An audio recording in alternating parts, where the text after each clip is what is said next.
Et bienvenue à toi, on se retrouve aujourd'hui pour un nouvel épisode. Et aujourd'hui, j'avais envie de te poser cette question.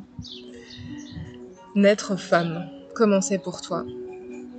Quelle est ou quelles sont les étapes clés dans ta vie à partir d'aujourd'hui, d'avant, d'hier, où tu t'es sentie être une femme, où tu as accueilli pleinement cette source à l'intérieur de toi et où tu n'as plus douté?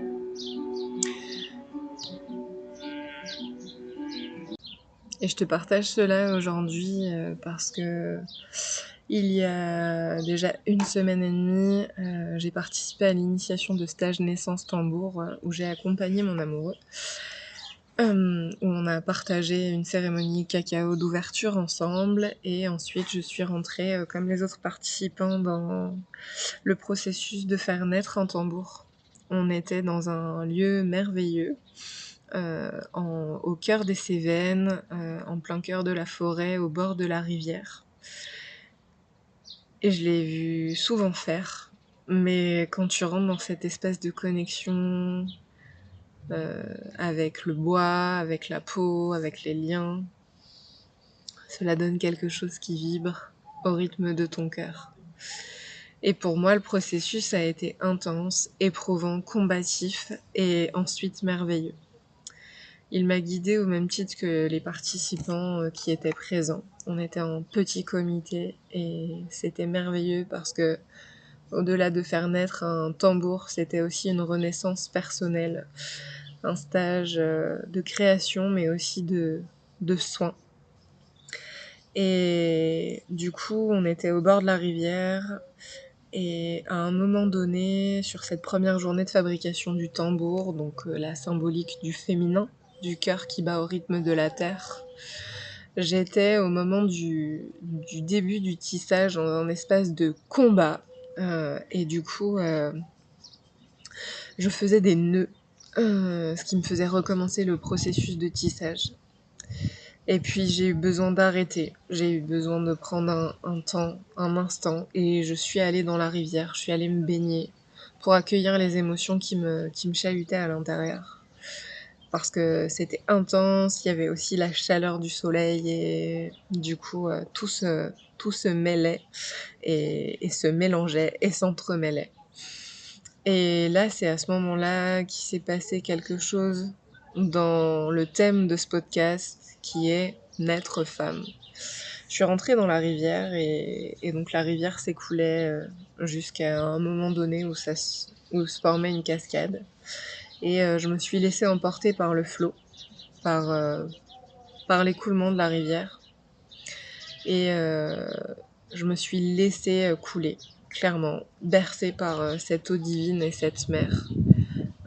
Puisque l'eau pour moi est très importante et j'ai cette connexion profonde à cette eau, que ce soit l'eau de la rivière, l'eau de la mer, l'eau de l'océan, comme une mère qui nous berce et j'adore me laisser porter. J'adore faire la planche et ressentir ce qui se passe à d'autres moments parce que là c'était vraiment de se laisser couler et emporter par le léger courant qu'il y avait. Et je me suis laissée accueillir dans ses bras. Et puis il y avait une énorme pierre plate où j'ai pu m'arrêter, monter. Je me suis mise nue, j'ai enlevé mon maillot de bain et je me suis mise debout pour observer le courant à contresens. J'y ai vu le passé, j'y ai vu les résistances, j'y ai vu quelque chose où on s'accroche. Mais j'y ai aussi vu tel le saumon qui remonte à l'origine, à la source originelle, pour retrouver son lieu d'accueil, son lieu de naissance sur cette terre. Puis j'ai senti la présence, la présence de cette femme que je suis. Et j'ai senti vraiment à l'intérieur quelque chose s'apaiser, devenir doux et puissant. Et je me suis mise à pleurer parce que j'ai senti que d'être cette femme douce, aimante, et d'avoir confiance en mon intuition, en ma source féminine divine, il y avait une peur de perdre quelque chose. Et si j'accueillais pleinement celle-ci en faisant confiance en cette intuition, en cette créativité, celle qui sait et que cela ne s'explique pas.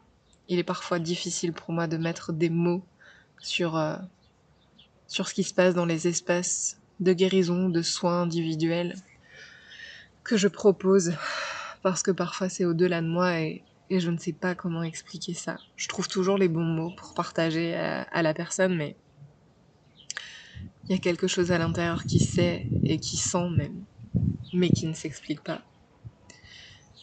Et puis je me suis de nouveau laissée porter par le courant, nue, en étant prête à accueillir cela pour la suite de ma vie, en étant présente et en acceptant que cette pierre marquait l'ancrage du présent pour construire l'avenir, me permettait aussi de voir le passé, de l'observer, de voir tout le chemin, toutes les femmes, l'enfant, la jeune fille, la jeune adulte que j'ai été, entre la femme d'hier, d'aujourd'hui et de demain. Et puis après ce processus-là, j'ai pu remonter la rivière à contre-courant en marchant dans l'eau pour continuer mon tambour enrichi de cela pour continuer. Et j'ai pu, en acceptant cette part-là, me mettre à tisser et que mon tissage prenne forme au fur et à mesure sans qu'il y ait de nœuds. Et donc de nœuds dans mon cerveau. Et la fin de journée approchait, j'ai terminé le processus de fabrication à presque 20h30 je crois. Et à la fin, j'avais mal dans le bas du dos, mal dans ma jambe, j'avais plus de force. Et du coup, j'ai demandé celle du masculin, et pas n'importe lequel, puisque c'est celui qui est dans ma vie, pour accueillir ma douce puissance intérieure et le remercier pour ça, d'accepter d'être une femme debout qui a fait la paix à l'intérieur pour accueillir le masculin. Et donc aussi celui à l'extérieur qui m'accompagne dans ma vie de tous les jours.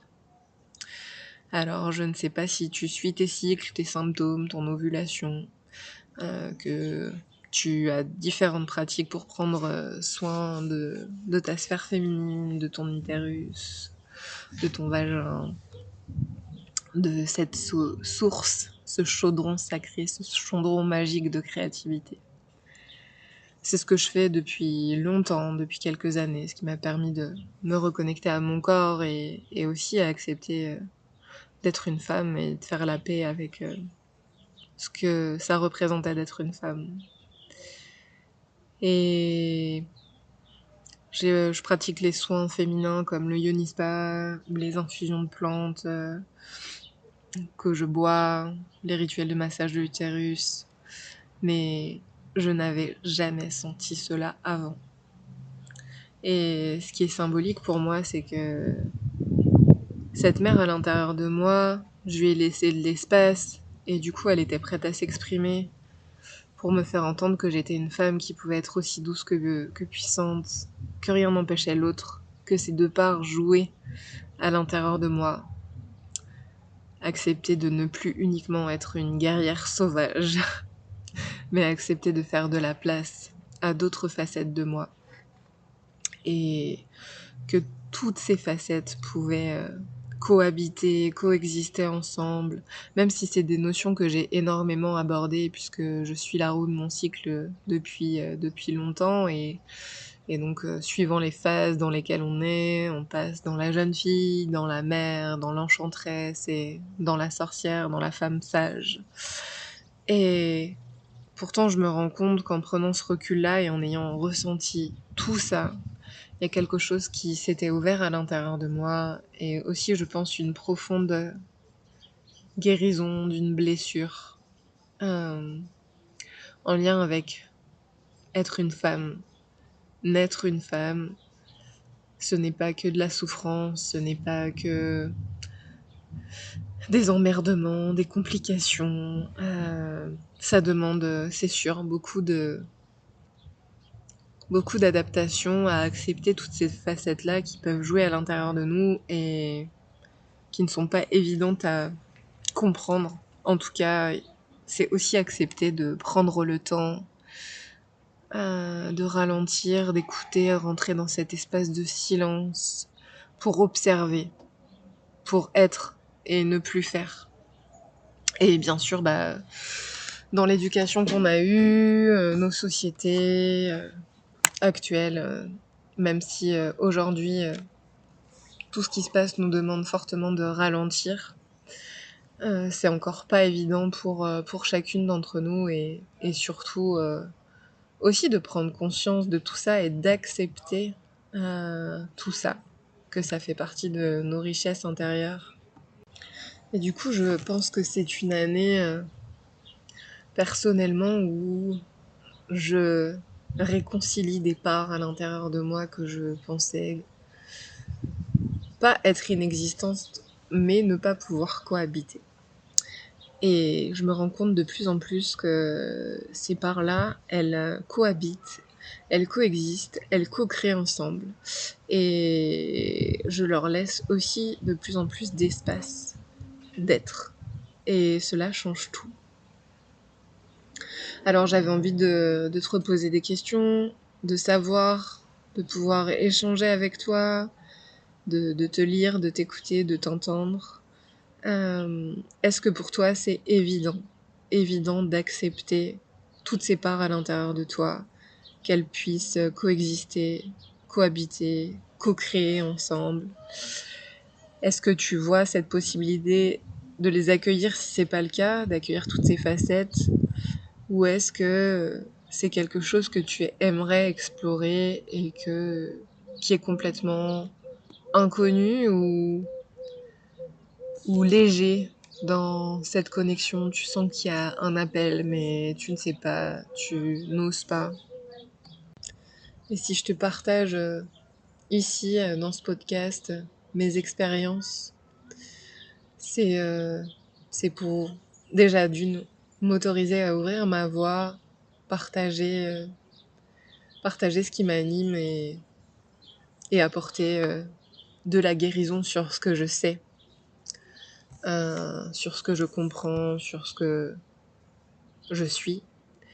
Mais c'est aussi pour rentrer en connexion avec d'autres femmes ou même des hommes pour échanger sur ces sujets parce que ce que l'on est, ça concerne aussi les hommes de nos vies et dans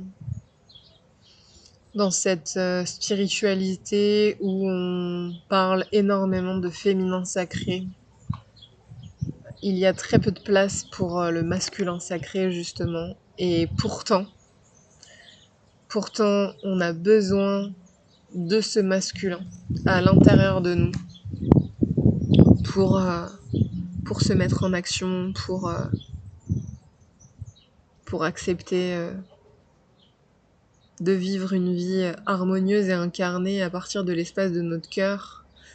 Et du coup, j'aime concilier ces deux espaces-là, qu'on puisse retrouver l'harmonie entre l'un et l'autre à l'intérieur de nous déjà, pour pouvoir le faire ensuite à l'extérieur de nous, que l'on soit en couple, que l'on soit célibataire, que l'on soit en couple libre, avec un amoureux léger, plus ou moins engagé, parce que je pense que ça nous concerne toutes et que c'est vraiment un espace que j'ai envie de nourrir. Donc c'est un court podcast aujourd'hui, mais qui amène énormément de questions et où j'espère pouvoir échanger prochainement avec toi.